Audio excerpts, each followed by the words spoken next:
Hey everybody, Darren, Janitorial Restoration Hub. I want to talk to you about the great pre-spray wars that we have going on. Now, most of us guys in this pre-spray stuff all know each other.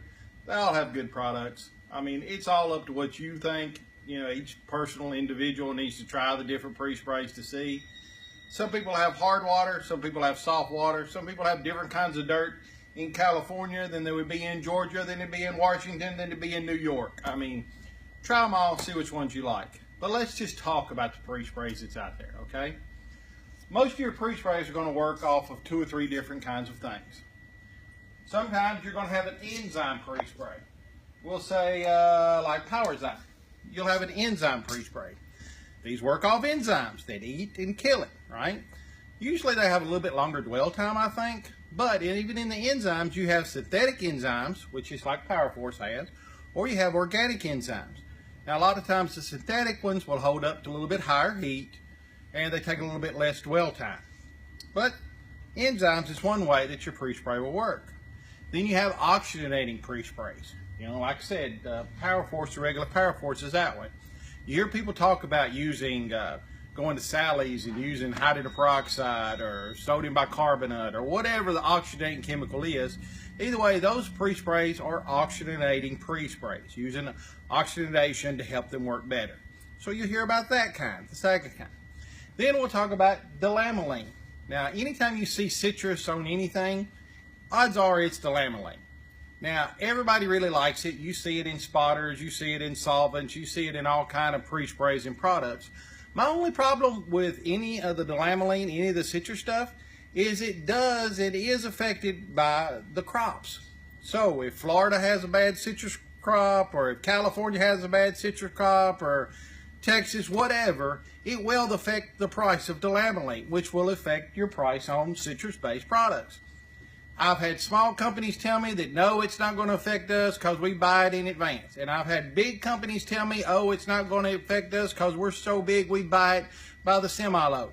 But it affects them all. They've all went up and down on price because of the price on delamelline. So those are the 3 ways that you're going to hear about different kinds of pre-sprays and how they work.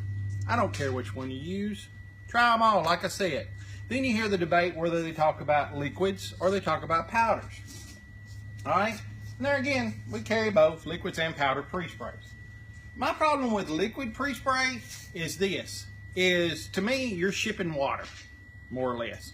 I mean, in any gallon of chemical, you're going to have 2 or 3 ounces of active ingredient, and the rest of it is water. So when you ship a case of chemical from here to there, you're shipping maybe 8-10 ounces of actual working chemical, and you're shipping 3.5 gallons of just water. You know, that's the liquid one. Now, some people don't like powders because powders gum your stuff up. They say, oh, I'll put it in the hydroforce and it gum my hydroforce up, you know, blah, blah, blah, or it gum my lines up, you know, blah, blah, blah. Now, PureForce does, and there again, I sell PureForce, guys, so I am slanted towards PureForce. I'm sorry. But PureForce try to get the powders to be finer, you know, so it doesn't gum up stuff as bad. That works for everything, except I will say our SOR. Sometimes it foams up too fast because it is a fine powder and it does dissolve really quickly. So sometimes it just looks like a science fair project, you know, when you mix it. So that's the only one that, you know, to me, probably needs a little bit thicker. But either way, powder's a little bit thinner. I also feel like you're getting a good value when you're shipping them. Also, the ones that are oxygenated, I mean, you know what it's like to have a Coke bottle and unscrew the Coke bottle, and an hour later all the fizz is gone and it tastes completely different. That's another good thing about the powders, is the oxygenating powders, once you mix them, you know they're active. They have an active shelf life, you know. So there again, just some science behind some of the pre-sprays out there. There again, all good guys. Whether you talk about, you know, and people were laughing the other day about Les, you know, getting in with Ashley. I honestly believe Ashley wasn't trying to say anything about Les's product. He was just trying to show how things pack, you know, when being shipped. But if anything, it shows that Les really cares about his product. I mean, he wants you to know that he packs it in there tight and everything. You want somebody that cares about what, you know, they're selling you. So, I mean, you know, if anything, props to Les for that, you know. And like I said, Sager, I like Mark Sager. He's helped a lot of people in this industry.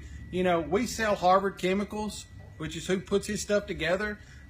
he's a great guy. Of course, he's made a deal with Don John, so you can buy your stuff through them. And of course, you can only talk about it on Mason's network because they're part of Don John. He worked for them, so you have to talk about John products on there. But Sager's a great guy. It's good products. I don't care which ones you end up settling on.